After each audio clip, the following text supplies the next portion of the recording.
Good morning అండి. Welcome to VTV Telugu news. తమిళనాడులో చూశారు కదా, సీటు కోసం సిగపట్లు. రాష్ట్ర ప్రభుత్వం ఎంతో ప్రతిష్టాత్మకంగా చేపట్టిన స్త్రీశక్తి పథకం అంటే మహిళలకు ఉచిత బస్సు పథకం ఒక వరమనే చెప్పవచ్చు. అయితే ఆ వరాన్ని సద్వినియోగం చేసుకోవాల్సిన మహిళలు ఒకరినొకరు ఘర్షణ పడుతున్నారు. ఇలాంటి వీడియోలన్నీ సోషల్ మీడియాలో పూర్తిగా వైరల్గా మారుతున్నాయి.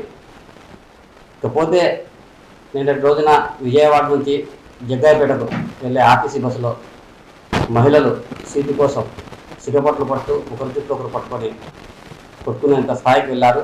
ఒకేసారిగా బస్సులో ఘర్షణ వాతావరణం నెలకొంది.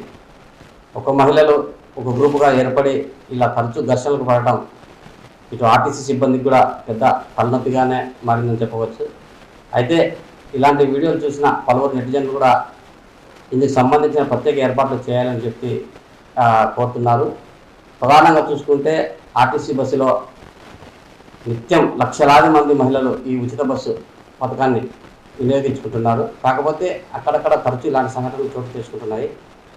ఇందుకు సంబంధించి ప్రత్యామ్నాయ మార్గాలను కూడా ఆర్టీసీ అన్వేషిస్తుందనే సమాచారం మనకు అందుతుంది.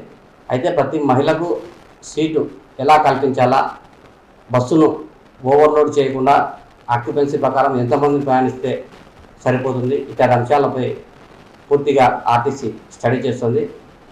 త్వరలోనే మహిళలకు సౌకర్యవంతమైన ప్రయాణాన్ని అందించేందుకు ప్రభుత్వం కసరత్తు చేస్తుందనే చెప్పవచ్చు. ఇందుకు సంబంధించిన ఏర్పాట్లు కూడా త్వరితగతినే పూర్తి చేసేందుకు ఆర్టీసీ యంత్రాంగం కూడా రంగం సిద్ధం చేస్తుంది. అయితే గతంలో కూడా మన ముఖ్యమంత్రి నారా చంద్రబాబు నాయుడు గారు ఒక విషయం చెప్పారు. పథకం ప్రవేశపెట్టిన తొలినాల్లో మహిళలు ఉత్సాహంగా ఉంటారు కాబట్టి ఆర్టీసీ సిబ్బంది కూడా వాటిని సమన్వయపరచాల్సిన బాధ్యత ఉంది. అదేవిధంగా బాధ్యతాయుతంగా ప్రయాణించాల్సిన మహిళలు కూడా వివాదాల జోలికి పోకుండా సర్దుకపోతే పథకం అమలు తీరు కూడా టెండులు కూడా బేసిక్గా ఉంటాయని చెప్పి ఆయన విజ్ఞప్తి చేశారు.